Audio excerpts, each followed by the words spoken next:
नमस्कार दोस्तों।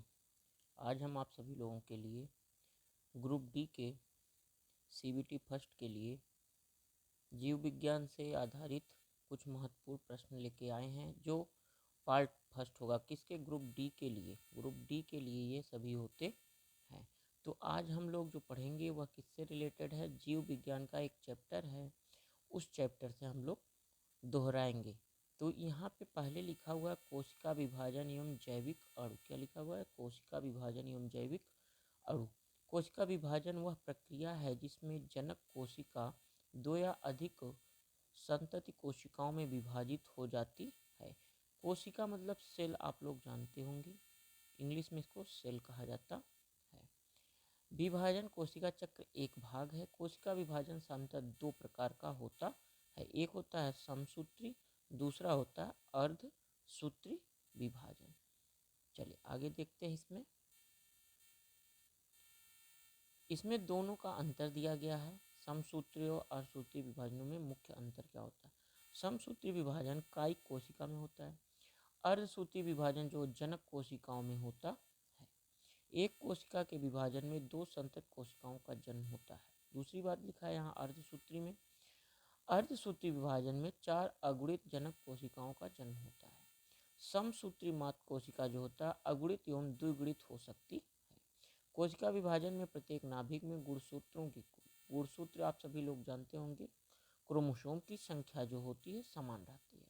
प्रत्येक नाभिक में गुणसूत्रों की संख्या मात्र कोशिका से आधी रहती है। इसमें कितनी होगी? आधी रहती है। चलिए आगे देखते हैं।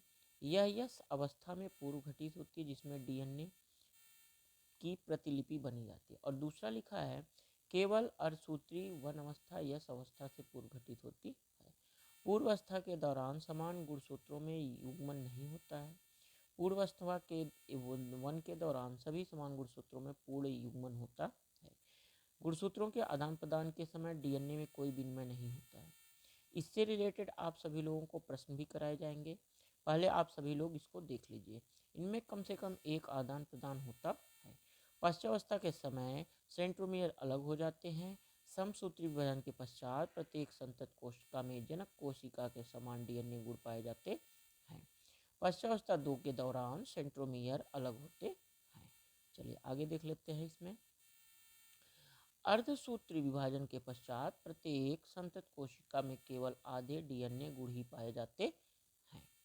चलिए आगे बात कर लेते हैं। इसमें जैविक अणु की बात की गई है। तो जो जैविक हमारे अणु होते हैं उसके बारे में यहाँ पे चर्चा की गई है। जैविक अणु जो होते हैं ये जीव जंतु में पाए जाने वाले रासायनिक यौगिक होते हैं। ये जीवन निर्माण के संरचनात्मक तत्व होते हैं और जीव जंतुओं में महत्वपूर्ण कार्यों को पूरा करते हैं। ये carbon, hydrogen, oxygen, nitrogen, sulphur, phosphorus के यौगिक होते हैं। चैनल पे नए हैं तो चैनल को आप सभी लोग सब्सक्राइब कर सकते हैं। चलिए आगे देखते हैं। इसमें तो आगे इसमें लिखा है लिपिड्स। क्या लिखा है? लिपिड्स। जो लिपिड्स होते हैं उदासीन वसा, तेल, स्टेरॉइड एवं मोम जैसी अणु शामिल होते हैं या निम्नलिखित कार्य करते हैं। लिपिड्स के वर्ग क्या कार्य क्या होता है? चलिए देखते हैं। ये जल विरोधी प्रकृति के होते हैं। कैसे होते हैं? जल विरोधी प्रकृति के होते हैं। आघात सहन करते हैं। हार्मोन क्रियाओं के जरिए कोशिकाओं की क्रियाविधि को नियंत्रित करते हैं। केंद्रित ऊर्जा को संग्रहित करते हैं। सूखने से बचाते हैं। स्टेरॉइड एक प्रकार का लिपिड्स होते हैं जो कि हार्मोन, संरचना पदार्थ दोनों के रूप में कार्य करते हैं। कार्बोहाइड्रेट्स की बात कर लें। जो हमारे कार्बोहाइड्रेट्स होते हैं वे, देखिए कार्बोहाइड्रेट की बात कर लेते हैं। तो जो कार्बोहाइड्रेट कार्बन के हाइड्रेट होते हैं। कार्बोहाइड्रेट एकलकों और बहुलकों दोनों के रूप में पाए जाते हैं। छोटे कार्बोहाइड्रेट को शर्करा कहते हैं, जिसमें मुख्य रूप से मोनोसैकराइड, एकल शर्करा और डाइसैकराइड, द्विशर्करा। बड़े कार्बोहाइड्रेट को पॉलीसैकराइड कहा जाता है। इसमें देखिए देख लीजिए, जो छोटे कार्बोहाइड्रेट होते हैं उनको शर्करा कहते हैं। इसमें मुख्य रूप से जो मोनोसैकराइड्स होंगे उन्हें एकल शर्करा, और जो डाई होते हैं उनको द्विशर्करा, और जो बड़े होते हैं उनको पॉलीसैकराइड कहते हैं। थोड़े समय के लिए ऊर्जा का संग्रहण करते हैं। यह संरचनात्मक पदार्थ के रूप में भी कार्य करते हैं। ये हो गई बात किसके लिए? कार्बोहाइड्रेट। चलिए अगली बात करते हैं प्रोटीन। अगला कौन सा है हमारा? प्रोटीन।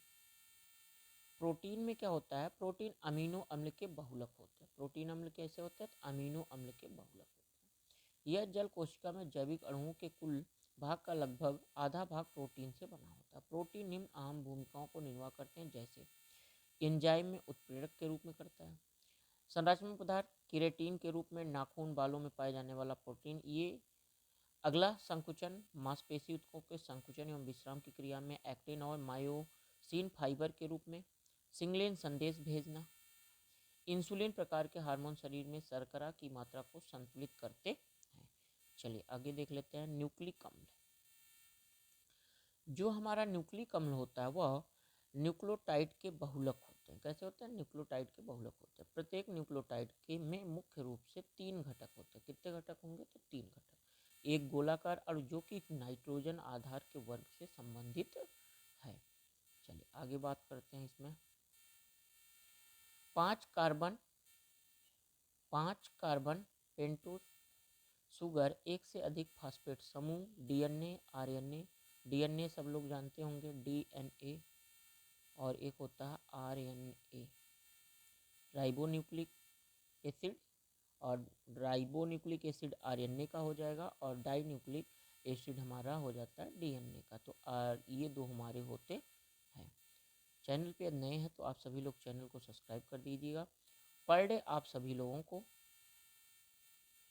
9:40 पर पीएम आप सभी लोगों को यह वीडियो पर डे मिलता रहेगा। आप लोग सभी लोगों को वीडियो कैसा लगा कमेंट में ज़रूर बताइएगा। दोस्तों में शेयर करिए। जो ग्रुप डी का फॉर्म, कौन सा फॉर्म, ग्रुप डी का फॉर्म भर चुके हैं या भरने वाले हैं, उनके लिए यह है। तो चैनल पर नए हैं तो चैनल को सब्सक्राइब कर दीजिएगा। Thanks for watching.